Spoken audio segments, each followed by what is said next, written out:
장담컨대 이 영상은 당신의 삶에 혁신적인 전환점이 될 겁니다. 하지만 생각의 전환을 받아들이거나 영상을 끝까지 보는 분들은 10%도 되지 않을 거예요. 대한민국은 자본주의 국가입니다. 우리는 자본주의 세상에 살고 있습니다. 하지만 누구도 돈의 본질과 부의 시스템에 대해서 알려주는 사람은 없습니다. 학교에서도 직장에서도. 그래서 대부분의 사람들은 한 번도 부의 시스템에 대해 배운 적이 없기 때문에 별 생각 없이 평생을 돈을 벌기 위해 일하는 데 바칩니다. 저희 삶은 짧고 정신 안 차리고 별 생각 없이 살다 보면 어느새 40대에 자식들 키우느라 다음 달 날아올 신용카드 대금을 갚기 위해 매일같이 삶을 반복 소모시킬 거예요. 우리가 자본주의 세상인 걸 아무리 부정하고 발버둥 쳐봤자 변하는 건 없으니 일찍이 부의 시스템을 이해해 놓읍시다. 이 시스템을 이해하면 최소한 평생을 대출이자며 세금이며 돈에 목매어서 헐떡대며 살 일은 없을 겁니다. 돈은 있다가도 없는 거지만 돈에 대한 지식만 갖고 있으면 돈을 통제할 수 있고 부를 축적할 수 있습니다. 돈을 버는 방법은 여러 가지가 있어요. 하지만 이번 영상에서는 돈을 버는 방법에 대한 얘기는 하지 않을 거예요.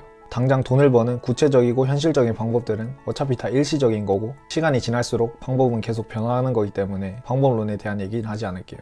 오늘은 자본주의 세상에서 가장 중요한 돈에 대한 지식에 대해 얘기할게요. 돈은 돈이지 뭐 어떻게 돈 버는지나 얘기할 것이지 지식은 무슨 지식이냐 하시는 분들은 저쪽으로 나가주시길 바랍니다. 바이.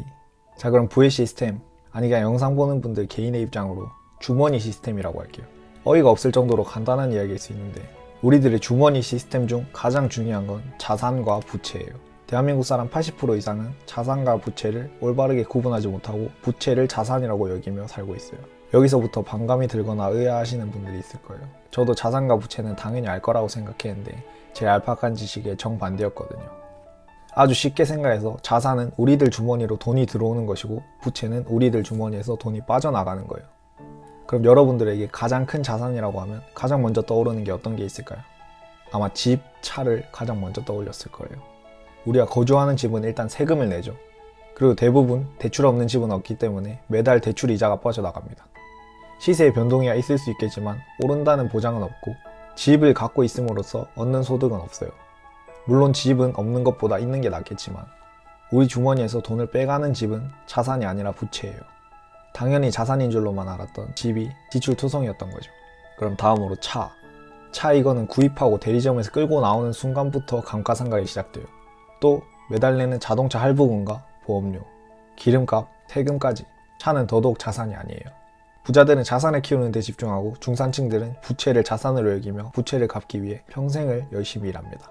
그럼 집이랑 차 없이 어떻게 사냐고 하실 텐데 집이랑 차 당연히 필요하겠지만 우리의 자산이 구축되기도 전에 좋은 집 좋은 차부터 사서 부채만 늘어나면 매달 빠져나가는 돈이 전부라 돈 갚느라 자산을 구축할 돈이 없게 됩니다.